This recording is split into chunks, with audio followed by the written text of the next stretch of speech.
Hello, so before I start the video, I want to say thank you for watching it, I suppose. This is the first YouTube video I've ever made, so it's like the first time I've ever done anything like this. It's very long because it is kind of like a story film analysis thing. And the editing is new to me, so if you don't like it, feel free to tell me because I would love to do better next time. So if you have any critiques or criticisms, just don't be mean and we'll be fine. Another thing is, my opinions are opinions. You are allowed to have differing opinions, and in fact, I'd love to hear your opinions. If you disagree with something or agree with something, and you just want to talk about it in the comments, go ahead. Your thoughts about the show are completely valid. I'm also not an expert in anything. I'm studying screenwriting in college, but that doesn't make me an expert in the subject, so if I get something wrong, feel free to let me know. Okay, going back to the video. Okay, Sk8 the Infinity. Great show. Let's start at the beginning. What is Sk8 the Infinity? Sk8 the Infinity is a sports anime. It stars two main characters, Reki, Longa, dual protagonists, with our main villain, who is a man named Adam, who is a politician. That's it. That's all I'm gonna say. The end. No, Adam is a politician, but like he's not a villain because of any political reasons. He's a villain for skating reasons. And then we have some other characters. Mia, a 13-year-old prodigy. Shadow, a flower shop employee who looks like a member of Kiss. Cherry. Cherry is just the most beautiful character.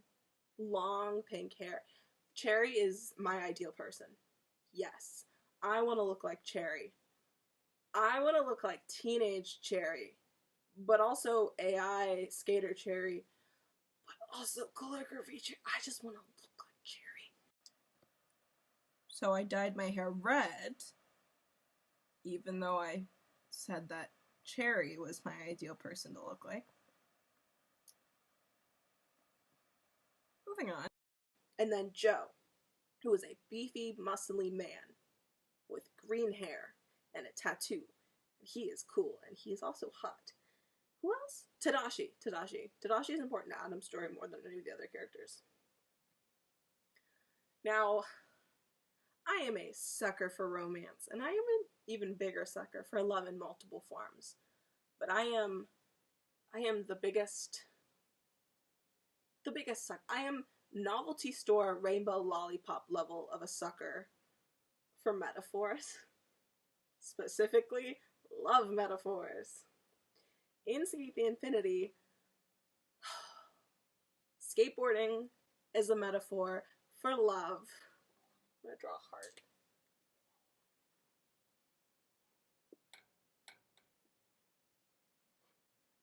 It's a heart. Okay. Like all great sports animes, it begins with one of the main protagonists experiencing a great loss of some kind. For this, it's Longa and the death of his father, Oliver. I wrote all these name cards, but now I'm all confused, so I'm just not going to use them. So, okay, Longa's dad, deceased, unknown causes. I don't know, maybe he got mauled by a bear. We'll never know. He moves to Canada with his mother. Doesn't seem too torn up about moving to Canada, probably because everything that he loved, the snow and his father, seemed to be gone, and it doesn't seem like he cared about much else. Reki is our other main protagonist, and he is like the bookend. He is like the bookend to the story. He begins the story for us. and we see him skating in this direction to S and showing us how much he loves skateboarding. It's great. We see how good he is, how good Reki is at skateboarding in this first competition when he's skating against Shadow. We also see the rules of S and that it's kind of scary. They're skating in an abandoned mine. It's not really legal by any means. But because of how good we see Reki and even Shadow skating, we're even more impressed with the other skaters and other characters when they come along and show us what they have, because Reki is already good. But that just like proves how brilliant these other skaters are. So our first encounter with Longa and Reki is skateboarding. Longa is nearly run over by Reki. And this is where their story begins. This is where their friendship begins and their love begins. I think when I use love, I do mean it generally. I will discuss whether or not romantic love is involved in this. But generally, I just mean love. Love. This is where this love begins. This is where the metaphor begins with skateboarding.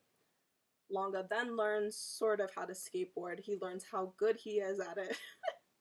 He starts to care and love skateboarding.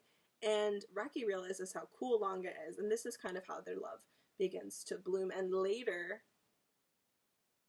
Longa realizes that he needs Reki there to skateboard because otherwise he doesn't love it. Because the two are connected. In the same way, we meet all of the other characters through skateboarding. We meet Cherry, Joe, Shadow, Mia. All these other characters we learn because of skateboarding. I think I want to start with Shadow because his is kind of the least important. No offense, Shadow, because I love Shadow. So I want to start with Shadow. He doesn't have like a big plot regarding love and skateboarding. The closest we have is the fact that he begins skateboarding and he begins like becoming a really, well, I guess what he was like really manly man because he loves his manager and wants to go out with her, and that's what the kind of person she likes.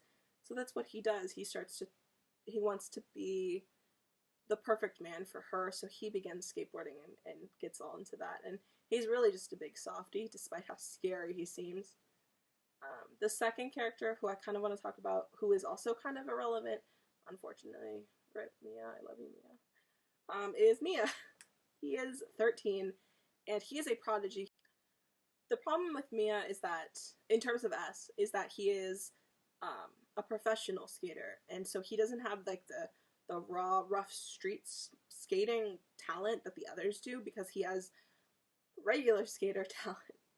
And we meet him because Adam has this weird revenge plot thing.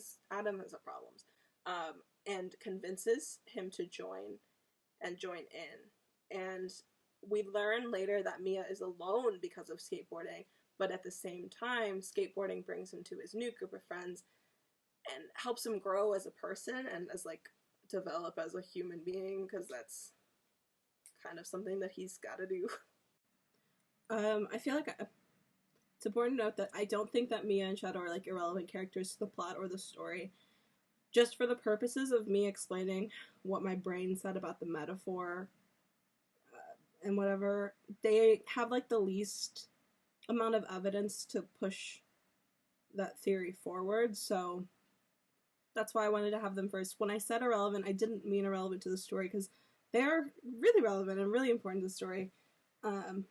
But towards the theory, they're kind of not as required as much as the other characters. So I'm not dissing them. They are great characters. I like them very much. Honestly, Shadow is one of my favorite characters, just because of Anyway, so I just wanted to say that the more that I edit this video, the more I realize that I might have messed up speaking and probably should have been more cautious about it. I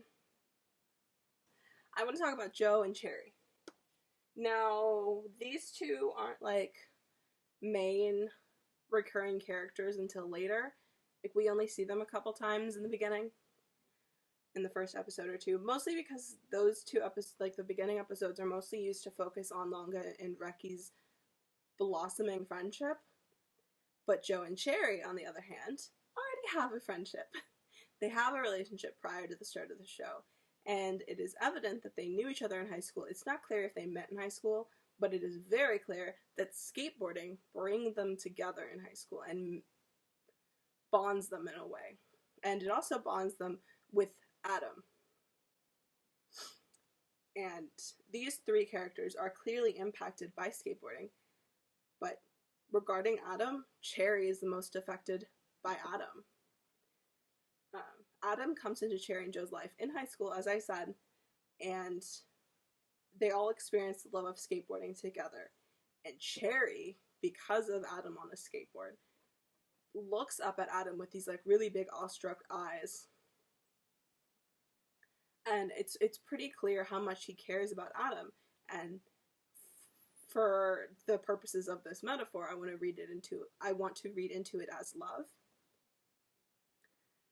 Even when Adam hurts other people and hurts them and leaves, Cherry doesn't really let that spot in his heart for Adam go.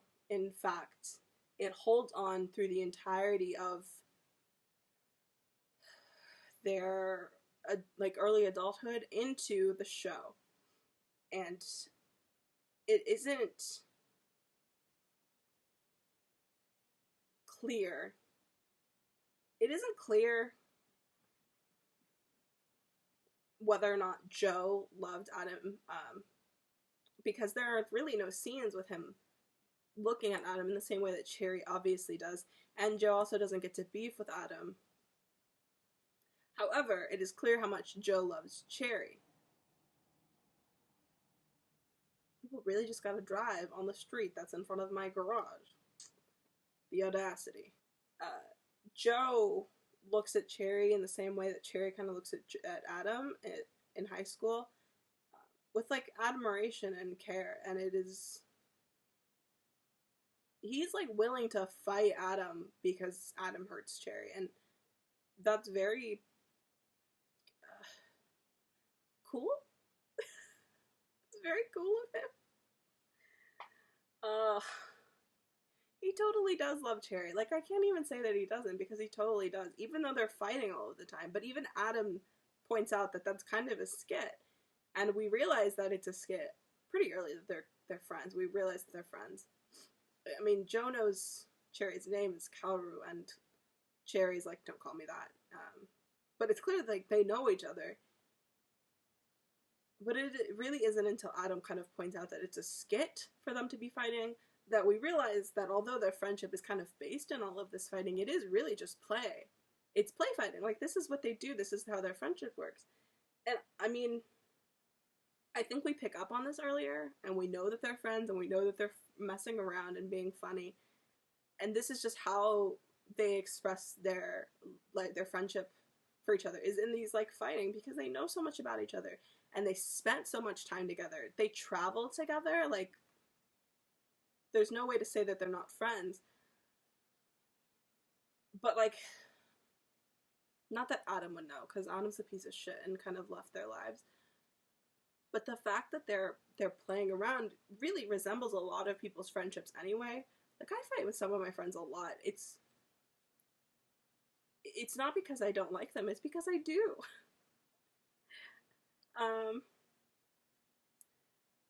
However, what was I talking about? Oh, right. Skateboarding is love. Skateboarding is a metaphor for love. Right. Cherry and Adam. Great. I've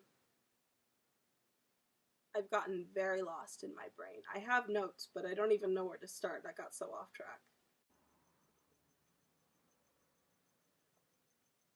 There's a frickin' cricket. A frickin' cricket. Cricket?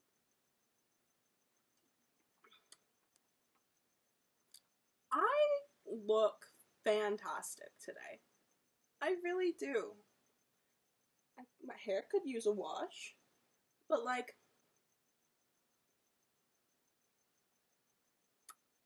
I love myself today. Tomorrow, maybe a different opinion. Oh, it is also 11:30, and my opinion of myself goes way up past 10.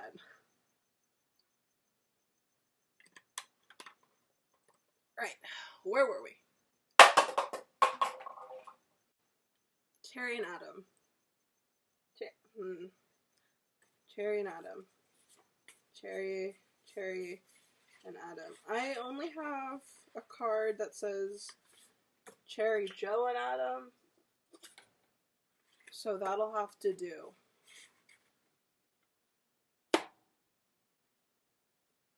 But for the purposes of this next section, minus Joe. Joe will be back, because I love Joe. Anyway. Joe. See? I'm so bad at this. I don't know why I thought I could do this. This is so stupid. I'm not good at this. How do people do this every day of their life?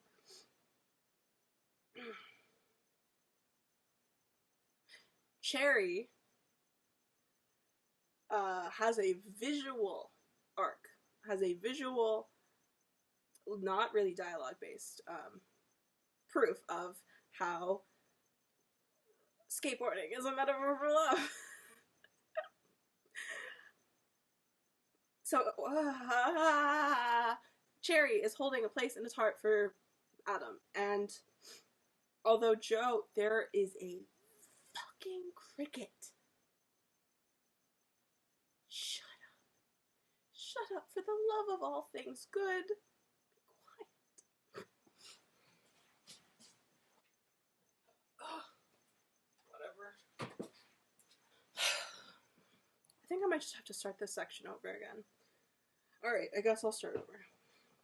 Cherry clearly still cares about Adam and wants to beef with him, less because he's mad at him and more because he wants to bring Adam back like to them, and thinks that he can save Adam, and Adam is redeemable.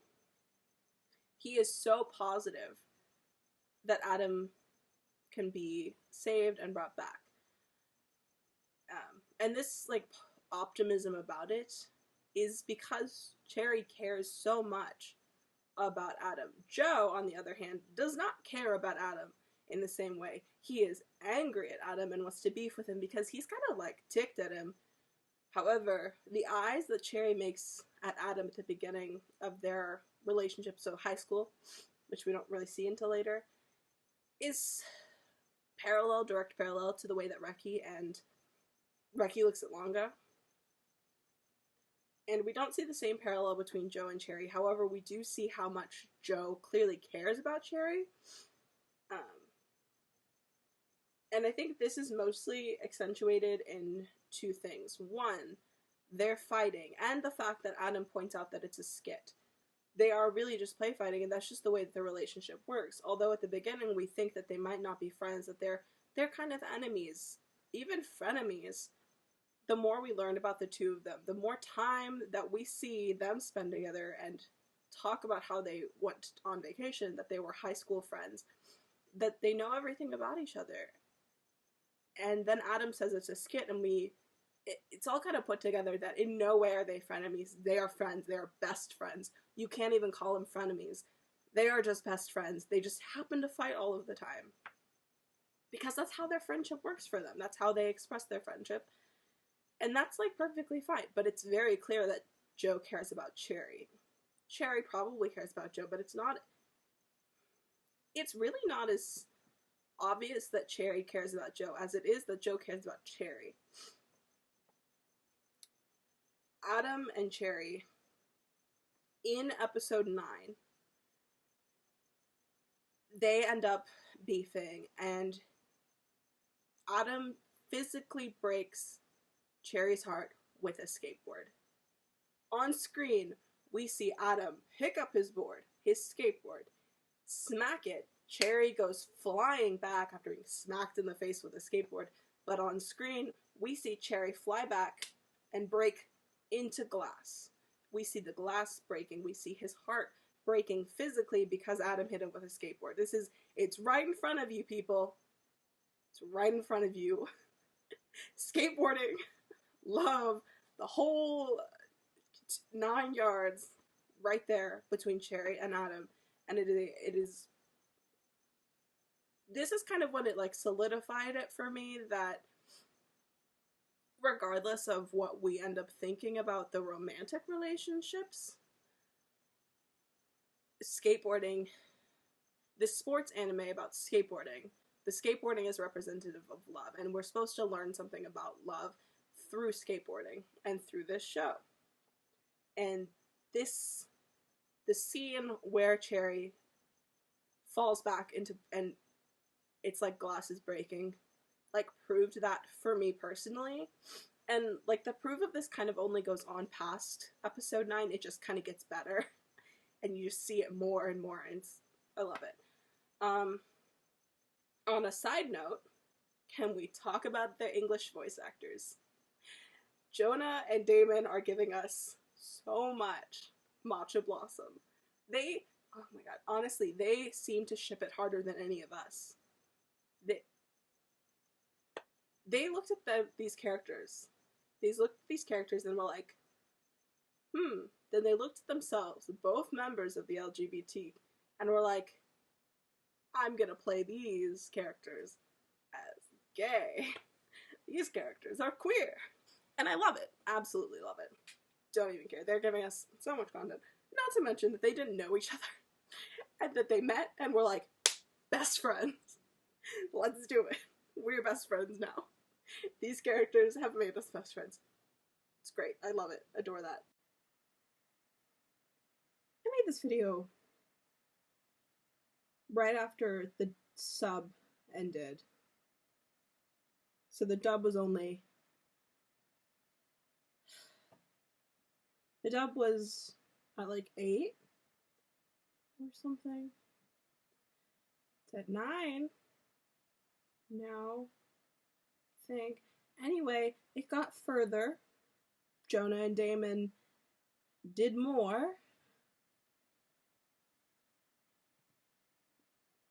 But I would like to comment on Adam, who's a voice actor, who was just messing around. He said,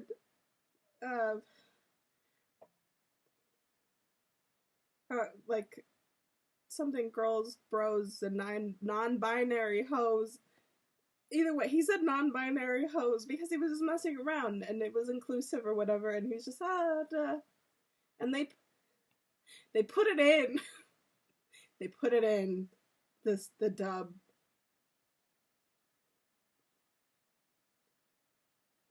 I'm gonna put this video out anyway, even though now I'm a little wary is not the right word. They might make, just because the voice actors are doing it, they might end up having a little bit of a different, we might get a different vibe from the dub than we do from the sub. So keep that in mind as it could be gayer in the dub than in the sub. I just wanted to comment on that before we moved any further, because at least he was inclusive before deciding that he wanted to bash people in the head. Whatever. But going forward, I am basing all of my opinions off of the sub before having watched the entirety of the dub. I guess that's a good preface for this. So just keep that in mind. If something gets changed, if Matcha Blossom gets more canon just because Damon and Jonah do it on their own, then keep that in mind, because currently Matcha Blossom isn't really canon. They're cute, but they're like kind of they're more just like really, really good best friends, even, like. But that could change We'll see. Just keep that in mind, I guess. That was kind of tangential. Moving on to our main protagonists, which are...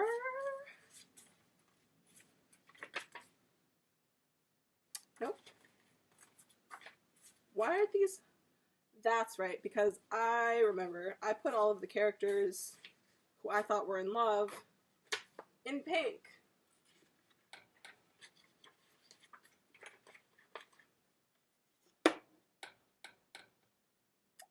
Alright. Longa and Reki. I had to stand up for this one because my butt hurt. Okay, let's talk about Longa and Reki. They are our main protagonists, and I am talking about them before I talk about Adam, because I want to show the good side of this metaphor before I show the dark and twisted side of Adam's, because I think together it'll all bring it together, but I want to talk about them first. So, I think between Longa and Reki and then Adam, and I guess Tadashi and these two by extension, the three of them have like the clearest... These two and Adam have the clearest form and the clearest proof to me of skateboarding as a metaphor for love in both visual and dialogue. Because Cherry and his whole thing was very visual, but they kind of all do it together. Like, they do it both, they do a whole thing, and theirs is like the most tame, I want to say, and could be construed as friendship, which I will discuss. So they meet through skateboarding, they become friends through skateboarding, all of their friends, they meet all of their friends through skateboarding, and they move on through life because of skateboarding.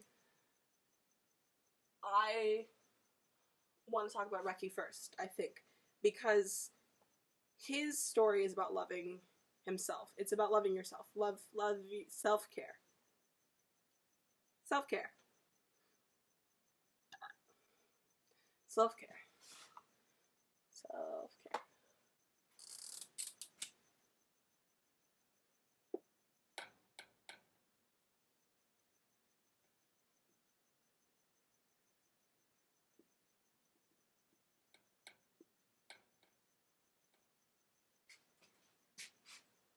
Self-care.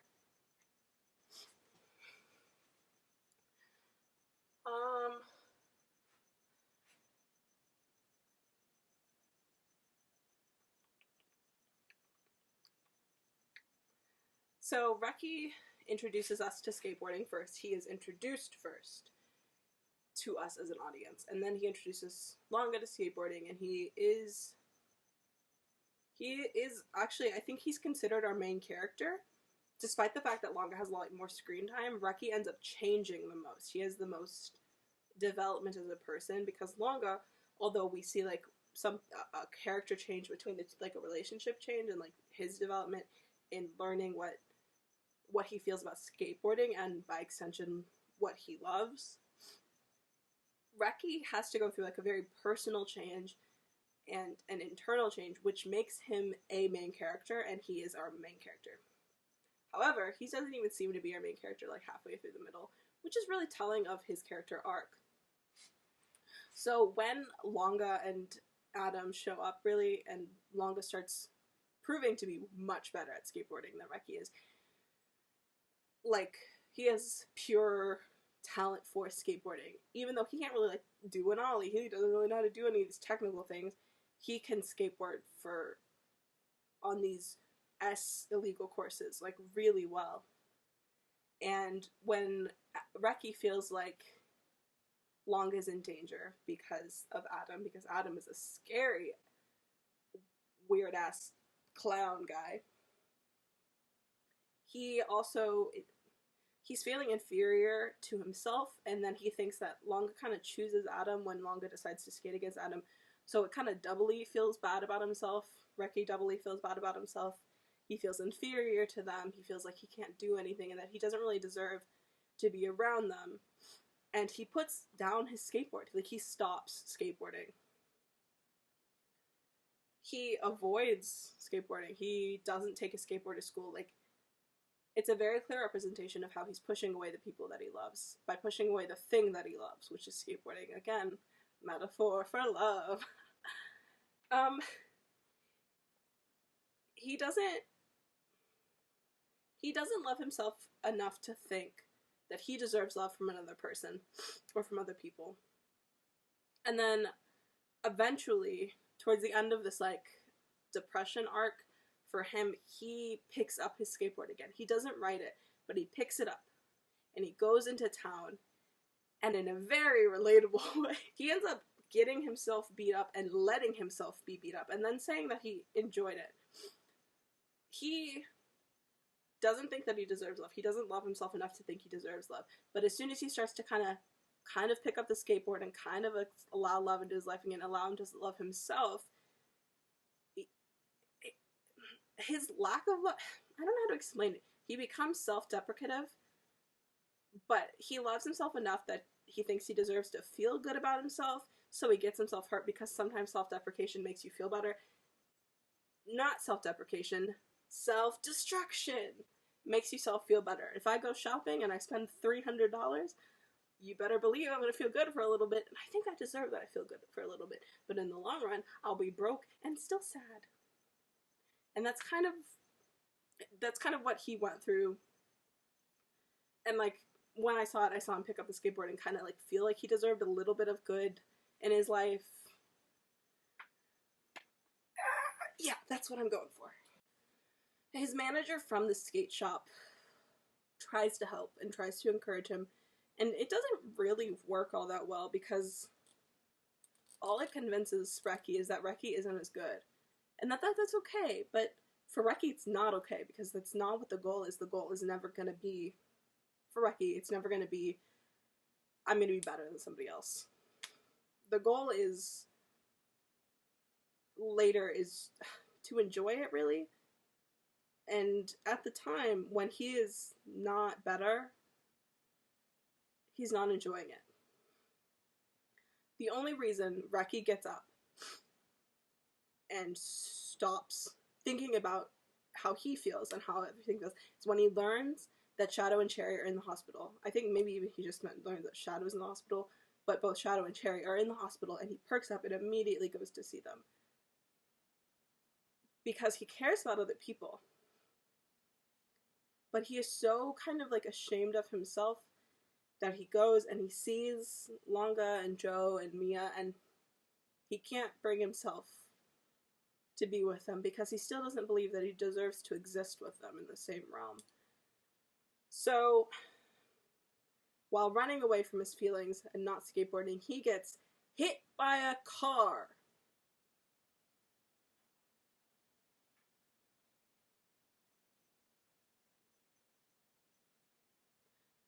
Tadashi, one of these cards is Tadashi. I'm not very organized.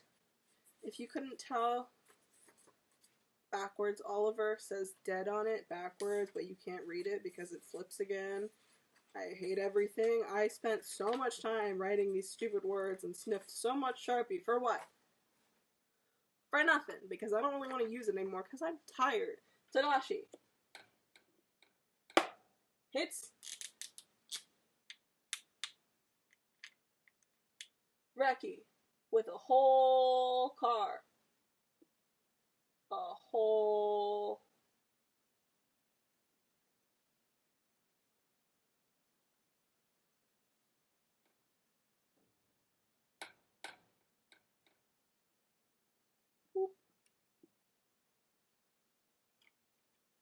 Tadashi hits Reki with a car.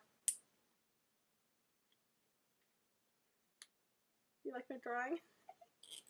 I like my drawing. My butt hurts though. Tadashi, who hits him, takes him to a love hotel. Which was really weird. Because, like, when you hit somebody with a car in front of a hospital, two things. One, why don't you bring him to a hospital? The answer to that question was Tadashi didn't want to get sued, so he wanted to do something in private where he wouldn't get seen by other people. And he also didn't think that Reki was really hurt. However, Reki was knocked out and probably had a concussion because he got hit by a car. Anyway, Tadashi's like, okay, I'm gonna go to the first place I see, and the first place he sees is the Love Hotel, and that's like the best place he can think of. So he brings him to this weird, creepy ass purple Love Hotel. It was very creepy for a little bit, and then tries to pay him off, and Reki's like, no, I don't want to be paid off. I don't really care. I gotta go. I gotta be out of here. And Tadashi blames himself for Adam, and he thinks that skateboarding, and by extension love, isn't good. So he thinks that it just needs to be gotten rid of, and he thinks that Adam, because Tadashi like broke Adam's heart, Tadashi doesn't think like anyone should love.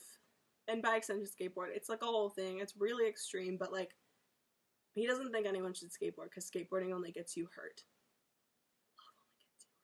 That's the point, right? Tadashi doesn't really get why Reki still wants to skateboard. And this is when Reki realizes what he cares about. Reki looks at his skateboard and he thinks about all of the things that he is, and he thinks skateboarding should be fun. He's not skateboarding to be better or good or professional or alone, because he doesn't want to skateboard so much and that he's alone. He wants to skateboard with his friends because it's fun. And I think it's a good explanation of how love should be fun. If you're always in pain, struggling in love, struggling to be better than your partner in love, partners, I guess, by extension, then you're not really in a great relationship, because it should be fun and you should be enjoying it. That's what I got in connection to the metaphor thing. I might be stretching. Like, I feel like this entire thing, I could be really pushing it. Whatever. It could be a stretch. But maybe not. Okay, so Tadashi kind of still doesn't get this, but he does later. And it's because of Reki. Because of Reki, Tadashi learns that skateboarding and by extension love should be fun. And Reki goes to Longa and they make up. And they make up through skateboarding. And the confession of love that Longa gives is that he wants to skateboard forever with Reki. And that is a love confession if I ever heard one, even though it's not. I want to talk about Longa now. Yeah.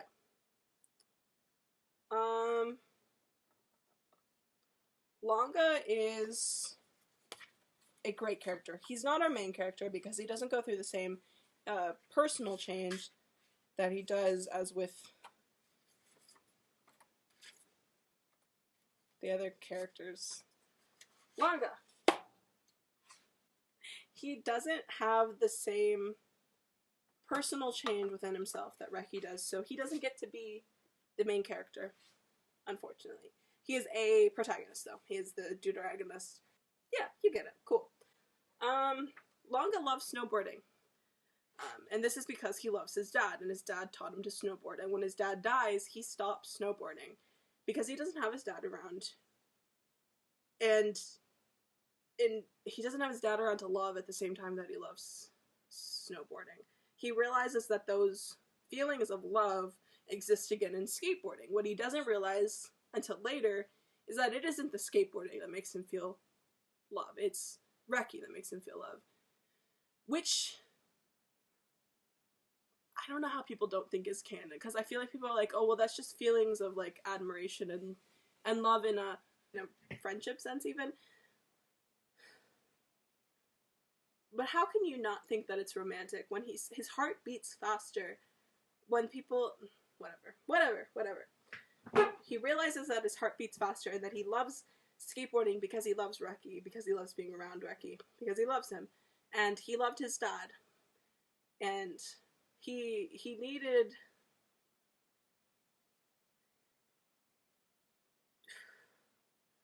He needed Reki there for him to feel any kind of feelings towards skateboarding at all. Because they are the same together. They work together. They are intertwined. And I want to repeat this, that they are one and the same because of the queerbaiting issue.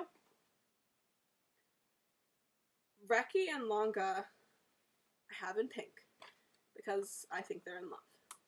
And I know not everyone does because they think it's queerbaiting. I have lots of opinions. So I want to talk about the queerbaiting issue. First off, I don't think it's queerbaiting because the definition of queerbaiting is a marketing technique for fiction and entertainment in which creators hint at but then do not depict same-sex romance or other LGBTQ representation. When we saw the opening and there were hearts and stuff,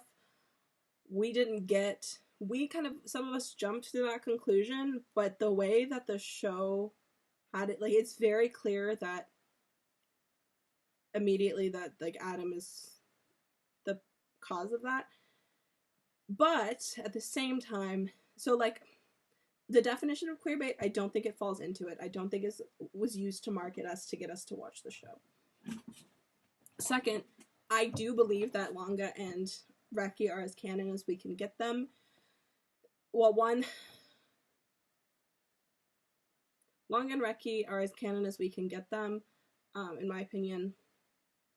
It's a sports anime, so it's not specified that there is LGBT content, which is usually, a lot of times with censorship, it has to be marketed as such, or you have to be really cautious about it.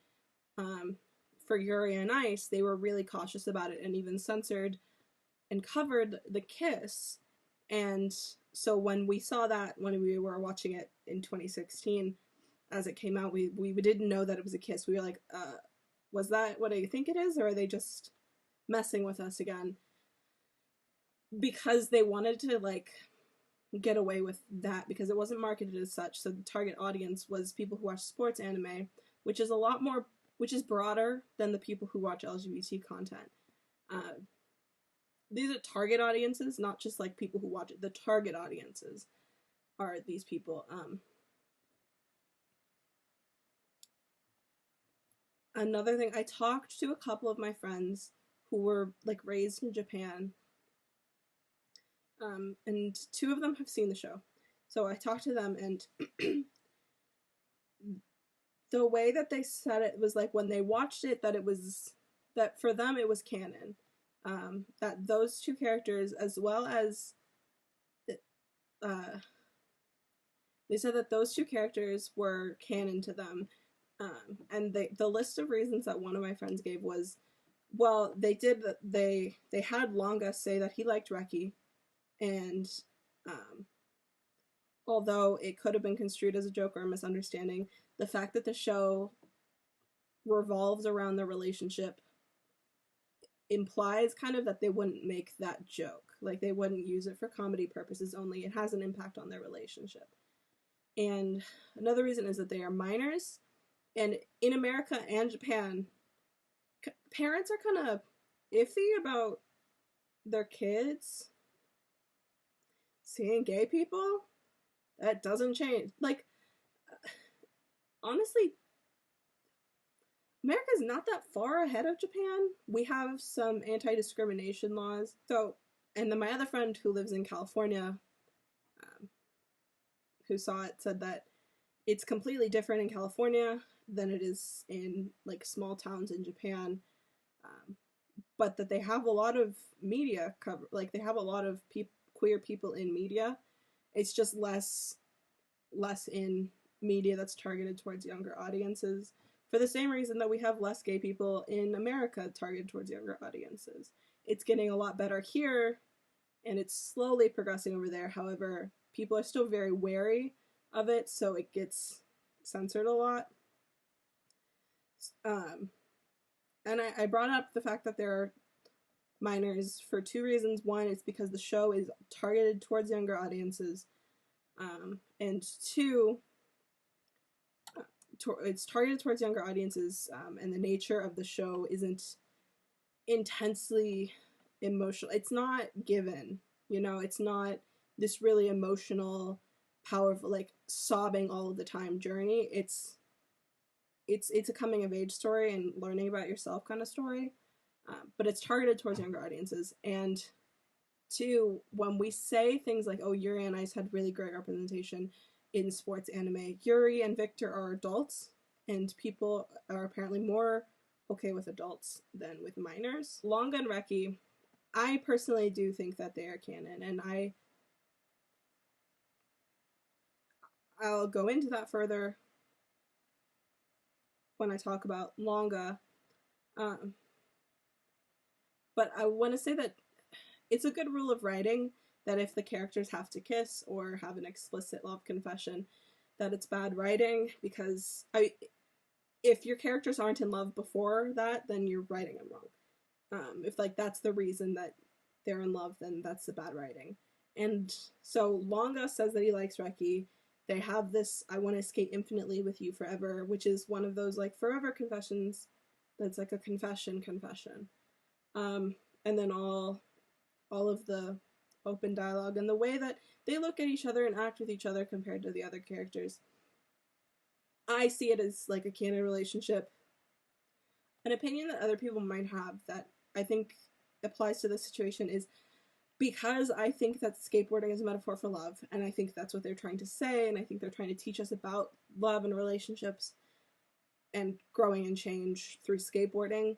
I think if they had it be a very blatant confession and like kisses and very, very open, or very, very like precise and clean, and been like, this is what it is, this is a romantic relationship, I think it would have detracted from the message that they're trying to say, which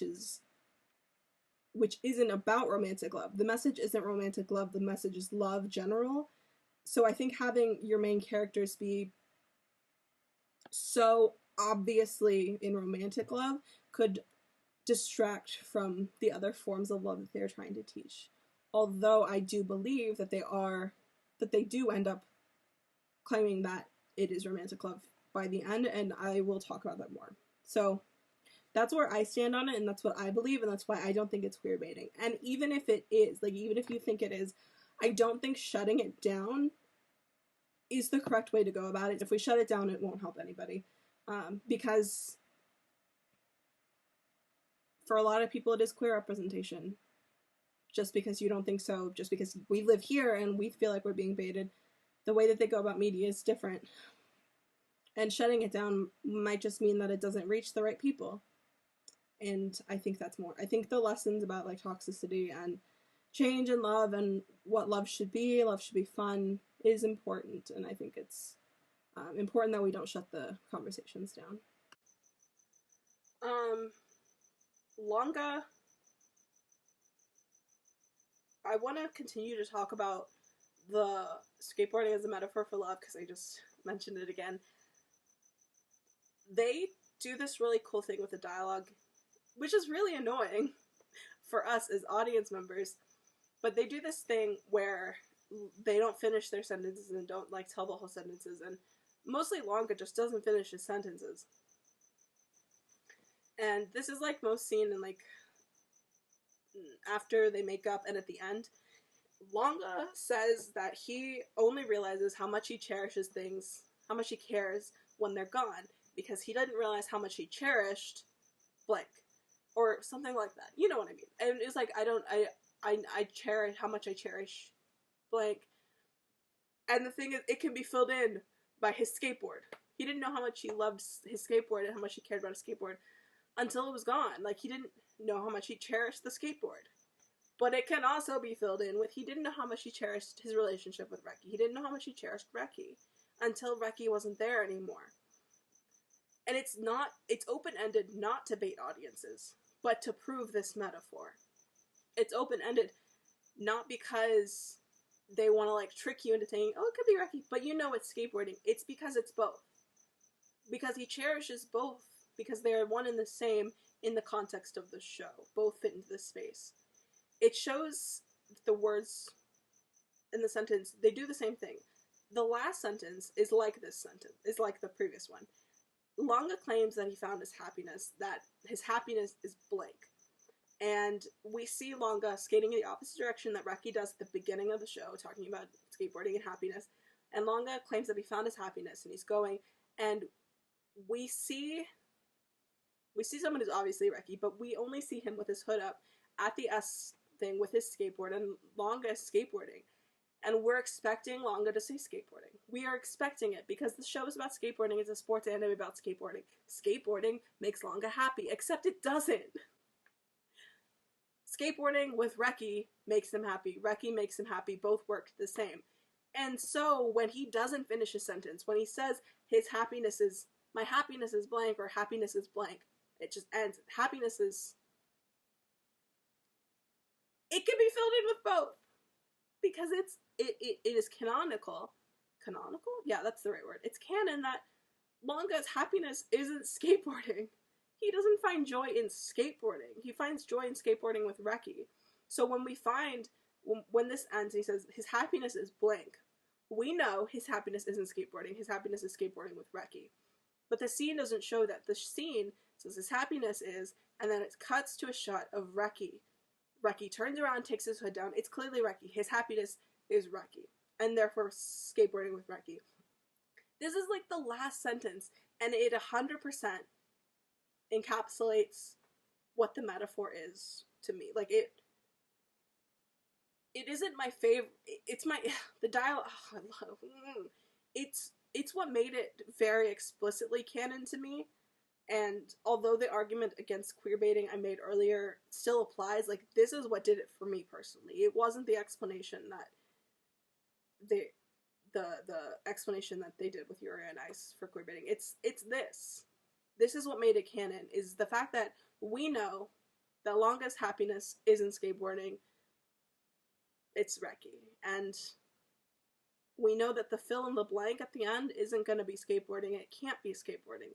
It has to involve Reki, and it has to be Reki. His happiness is Reki. And, like, it's just so cool. It's so cool. Let's move on to Adam. Adam. I have a card for Adam and Longa. No. Yes, I do. Because they were really important to this conversation. Because Adam is the main character. Tadashi is not a main character. Adam and Longa. Car is not irrelevant anymore. However,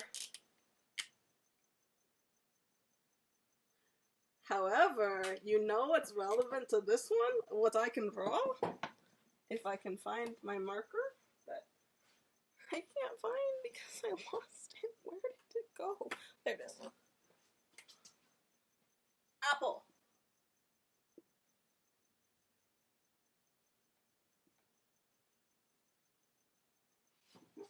It's an apple. Can you tell? No, you can't tell.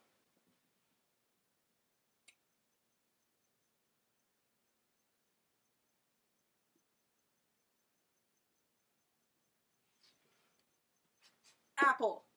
This is an apple. You know why? Because Adam and Eve. You get it. You're smart people. I am really tired. So, moving on from here to Adam and Longa's development. The mains first notice Adam because of he's pushing Mia to beef, and then he appears as this scary ass mother. He shows up in this scary ass suit with his matador hats, and the way that we see him is like a red-eyed, scary man.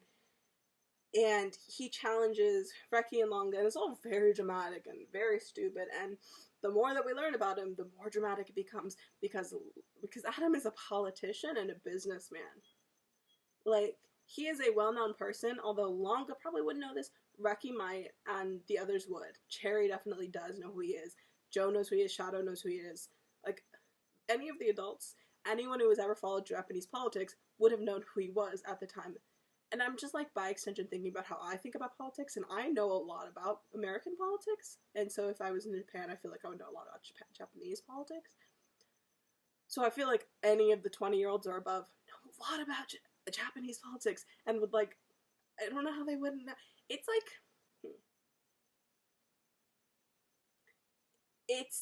if Ted Cruz wore a matador outfit and showed up to skate, you would know immediately who that was. Immediately, you would know that that was Ted Cruz. Maybe he's not quite as important as Ted Cruz. Fine. You would still freaking know. It's like if, okay, Julian Castro. If he showed up in a Matador outfit, you would just be like, that's a guy. Well, I know he politician. He ran for president.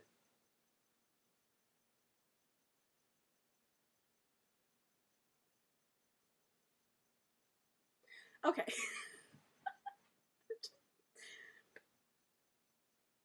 The more we learn about him and the more we learn about skateboarding as a metaphor for love, the more I feel like I shouldn't be talking about them first. I want to talk about Tadashi and Adam first, who are in pink, because I do think that they are in love. If maybe I don't think that they're in love. I thought they were in pink. They're not in pink? But I thought they were in... Oh, they are in pink.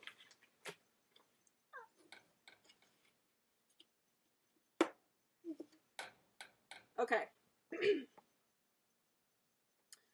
Adam shows up as a relatively lonely child, and it isn't until Tadashi shows up with a skateboard that he seems to feel any sense of love. His aunts show him a toxic sense of love, which is really important, that I want to show that his idea of love got really twisted.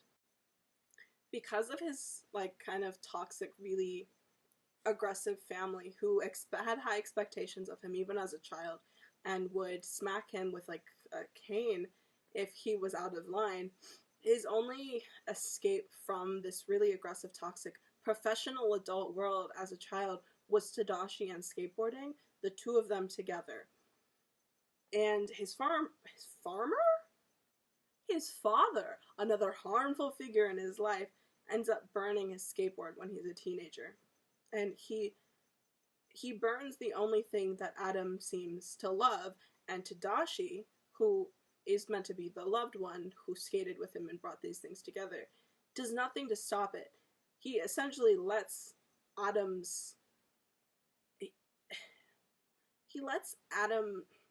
he lets his feelings be burning. Like, that, just, wait. He does nothing to stop it, and Adam's heart is kind of like broken. It's burnt in the fire with his skateboard because Tadashi did nothing to stop the skateboarding from burning. Absolutely nothing, and it was crushed. And his love, which his familial love has already been pretty toxic, but his love for skateboarding and love with Tadashi has been soured, and his idea of love is soured. I think the most notable, it is most seen in the fact that he's looking for an Eve. Because Adam and Eve love each other, canonically, in the Bible canon. Anyway, in the Bible, Adam and Eve are supposed to love each other, and Adam doesn't really think that anyone can love him because the high expectations that his family set and the fact that Tadashi couldn't meet the expectation that Adam had, or the family that Adam had, or that his family had, makes Adam feel like way up here in a sense of like he can't be loved because he's so far up here. And that's isolating for him. And then he is better at skateboarding than everyone else because he is a professionally, he's like a top tier athlete. And he doesn't think anyone can love him unless they are up to his standards in any way, shape, or form. And Tadashi isn't up to his standards. Tadashi isn't up here with him. And this leaves Adam really, really utterly alone. So he goes through this, like, angsty boy emo shit and pushes someone off a cliff, beats Cherry up, beats Reki up, and then nearly, like, kills Longa later before he realizes the truth about skateboarding and love, by extension. And it's in his beef with Longa that he realizes this. And you kind of... It's what's supposed to happen because it's the last episode, but you also kind of see it.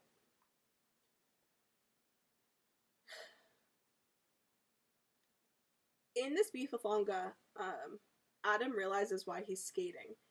And he's not... And why he's looking for somebody to love. Adam claims that he's not, and that friends aren't necessary, and that having somebody up to his level and looking for somebody isn't necessary, and he doesn't need it because he's better than everybody else. But as Longa points out, the fact that Adam is looking for Eve and looking to make sure Longa can match his standards proves that Adam is looking for somebody and is alone and doesn't want to be alone. Adam says it's childish.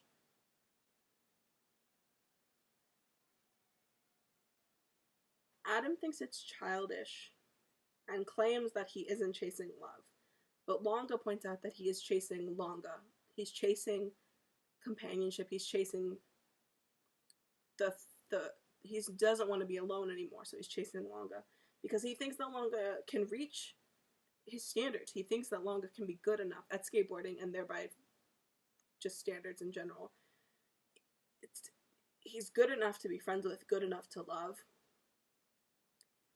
And so he says that it's childish to look for this. But Longa says that Adam is childish because he is seeking out the thing that he has been lacking since, he was a child.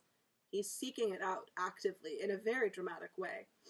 And again, he's an adult. He's a professional businessman, politician guy who dresses up like a matador on the weekends for fun and skates children and pushes people off of cliffs. If that's not like weird development for a human being in general, I don't know what is. Okay, so he claims it's childish. Longa's like, then you're a child. And Longa realizes that he doesn't, that Longa realizes that Longa doesn't want to be alone. And that he wants to have fun with his friends and with Reki because he loves Reki and he doesn't want to be alone. He doesn't want to be up at a top tier standard with only Adam. He wants to be with the people that he cares about because love should be fun. It shouldn't be an achievement that no one else has. And he wants to experience this with other people. And he is able to pull himself out of his funk because of this. And then he's able to pull Adam out of this funk. So Adam is like in the middle of this race, this scary race. We see that these two top tier athletes are kind of like losing their minds. It's so weird. And Adam and Longa both like end up getting really, well, I don't know if they, no, not really hurt, but they fall down. And Longa gets up because he's having fun now. Like he knows what he wants out of skateboarding. He knows what he wants out of life, and he loves it. He loves fun, and fun is love, and blah blah blah blah blah. You understood what I meant. Like I'm just repeating myself. But Adam is on his knees, and he is miserable because not only is Longa up to his standards, but Longa doesn't want to be there. He doesn't want to be with Adam. He doesn't want to be up at the top of the standards. So he meets his standards and still doesn't want to exist in the same realm that Adam exists in. And Adam is in pain, and they're like probably both in pain. They just fell from like a cliff. But it is at this moment where Adam feels kind of the most miserable and the most alone that his mask breaks. Literally and figuratively. It is a physical it is a physical representation of the mask that he is wearing all of the time.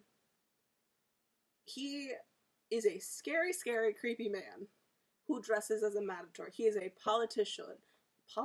He is a hopeful leader of the party and a businessman who has been groomed to be a chairman since he was little. And he is on his knees, and his mask that he's always had on falls off. And underneath it is almost a childish face. It's wide-eyed and awestruck, looking up at Longa with big eyes, and he looks young. He looks really young to me, and maybe it's the shock of the mask falling off, but he looks like a child to me.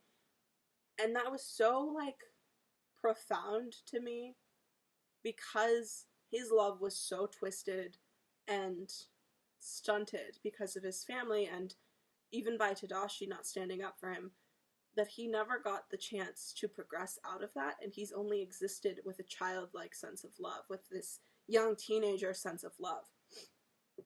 When the mask falls off, it's not a scary red-eyed, evil matador guy with 100 cameras. It's a kid in a costume, skateboarding for fun. Because underneath the scary-ass mask is a child who wasn't able to love properly, and he just wants... He's a kid who wants to love and skate. I mean, it's something we really should have seen earlier in the show. Adam's whole thing, his whole aesthetic is love. Are you kidding? He's the matador of love. I think the only reason we missed it is because we're not focusing on Adam because he's the antagonist. We don't like Adam. Literally, all of us want to beat him up. I want to beat him up. Just like a lot. I want the hot lady detective to slap him with a perjury charge, like in the face really hard. So we kind of like... Sprinklers. So we're not looking for the metaphor as love because we don't like Adam, but Adam has the exact, like, it's right there. It's like, his insignia is like this thing.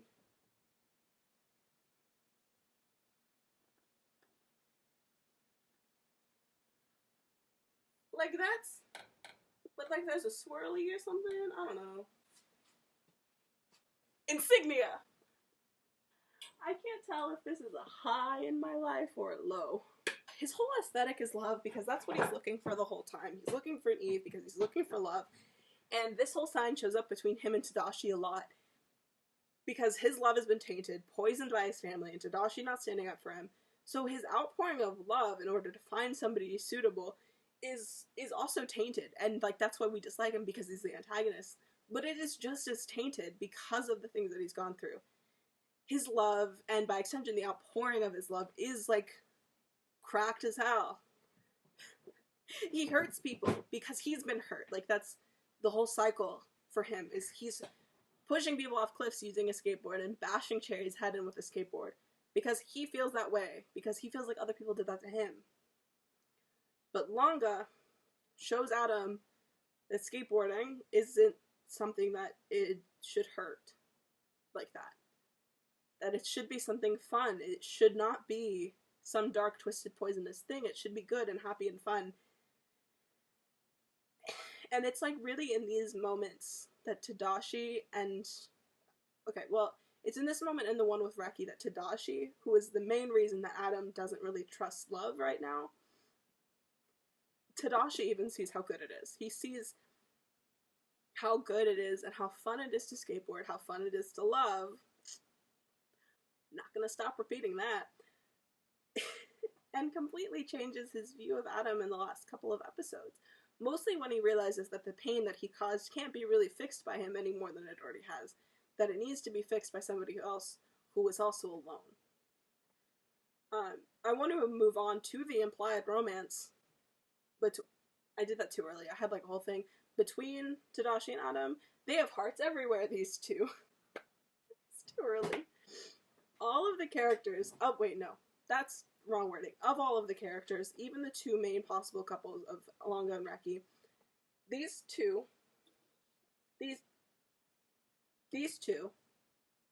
Adam and Tadashi, have the clearest... They're the clearest in the metaphor for love, and they're the most likely to be in love. Like, even against Longa... No, not these. Longa and Reki... Even against Longa and Reki are like kids who are still figuring things out. These two have like a whole history, my guy, like a whole thing, and like they're like the clearest to me that they're in love, like canonically the clearest. Their insignias are hearts, and they were drawing them as children, so like it shows that Tadashi loved him and that Adam loved Tadashi, and Tadashi ends up poisoning his ability to love and poisoning skateboarding together. And the end dialogue, though, is what I want to talk about between these two. You know what I'm gonna say if you've watched the whole show. Through the entire show, Adam and Tadashi, Jesus Christ, these two, Adam has referred to Tadashi as his dog, as his servant, like as less than, and we feel really distressed by it, because it's coming from a place of clear anger, And even though we know Adam's backstory at the end, it's still kind of, we don't think that he deserves to be that angry and that, like, vengeful. But so anyway, so Adams, like, calls Tadashi his dog a lot and his servant and less than, and it's all coming from a place of tainted love and anger. By the end, however, Adam has realized what love should be, what skateboarding should be. And he has realized that he isn't alone, despite thinking he is, that Tadashi will be there for him no matter what now. And has Tadashi standing there at all times, and chooses then to take some of the heat from his criminal case, which I don't even go into, my god. No, you know, I'm going to go into it. Hot Detective Lady deserved better. I don't even remember her name, that's how irrelevant she was. She deserved better. Hot Detective Lady deserved better. Justice for Hot Detective Lady 2K21. He was going, it was a whole D-plot, okay? A whole D-plot, and it's just out the window. Nothing happened. All it did was serve to progress Adam's character a little bit in one scene by showing that he would rather take the heat for himself than give it to Tadashi now because he's changed or whatever. Bullshit. Bullshit. Hot Detective Lady deserved better. Hot Detective Lady deserves more importance. Hot Detective Lady deserves to have her name remembered. The fact that I don't just goes to imply how much she deserved. What was I talking? I gotta stop. Anyway, by the end, Adam, who has realized what love should be, decides that he will take some heat in this perjury case, in this perjury charge against him. He'll take a little heat by throwing someone else under the bus, because he's a politician and a businessman. What else can we expect? These aren't even, and it's bothering me. I can see it on screen, and this whole thing is bothering me. What am I doing? He takes some of the heat, rather than giving it to Tadashi, and he says that it's because he can't let his dog off the leash so early, and we're like, oh, Adam, come on. But it's completely different. He calls Tadashi a dog in this last bit of dialogue, but it's very clear from the way that he says it and the way that his face is that it's a completely different attitude, and it comes from a place of genuine love that he now knows how to feel correctly. And although we are like, come on, the camera turns to Tadashi, and instead of being miserable, Tadashi smiles and blushes. Tadashi understands this, happy. He blushes. That's where a lot of the implied romance is. And, like, honestly, he says that he says that Tadashi's gonna be his dog forever. Forever. And Tadashi's like, okay. Like, I'm not gonna kink shame Tadashi. You know what? We're good. I'm just concerned about the amount of puppy play fanfiction that I'm gonna have to sift through to get to anything that's good. Well, actually, you know, maybe the puppy play fanfiction is good. No, not even going there. Not doing that. No.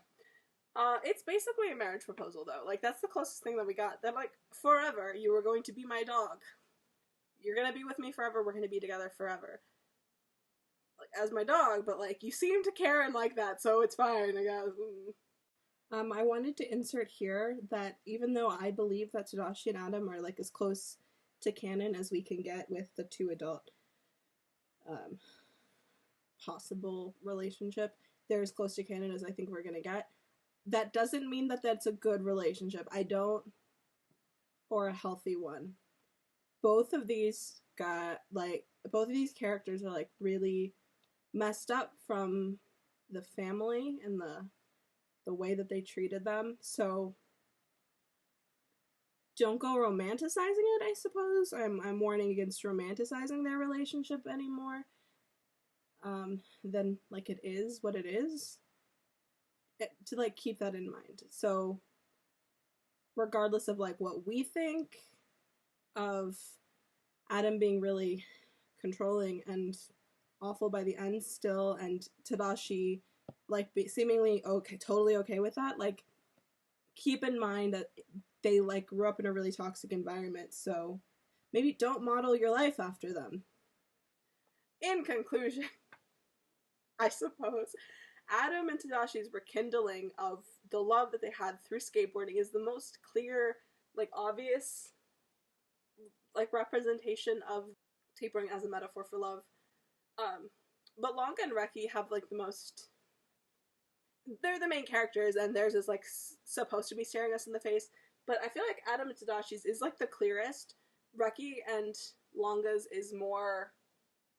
Well, it's more based in dialogue, and it's more ambiguous, I think, for like the whole representation of it. However, for all of the characters, skateboarding, all of the main characters, skateboarding for these characters is love. It's how they find love, it's how they develop relationships, it's how they grow together. It's beautiful, regardless of whether it's romantic or otherwise. Now, final thoughts, I guess, about season 1. Hopefully there's a season 2.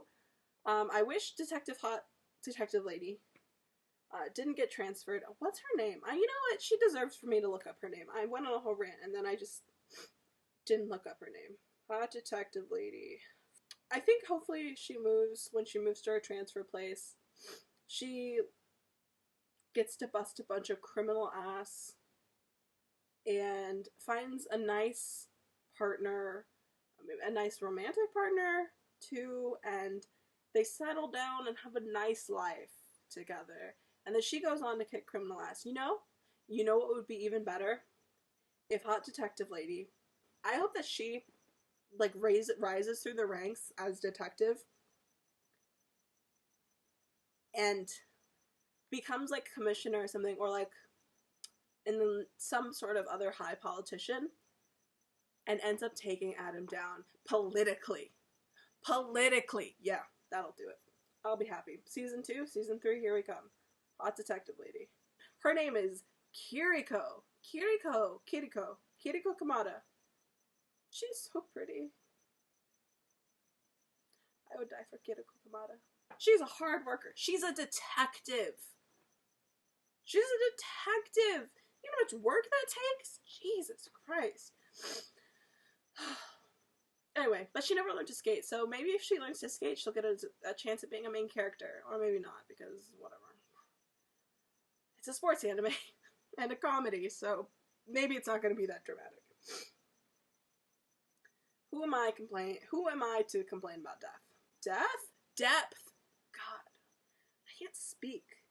Honorable mentions to the director who directed Banana Fish and has made me sad every day since, and the English voice actors who have made it one of my favorite dubs, the Japanese actors who just like never miss the Japanese voice actors. They make me feel always, constantly. They make me feel. Oh, and Hannah from TikTok.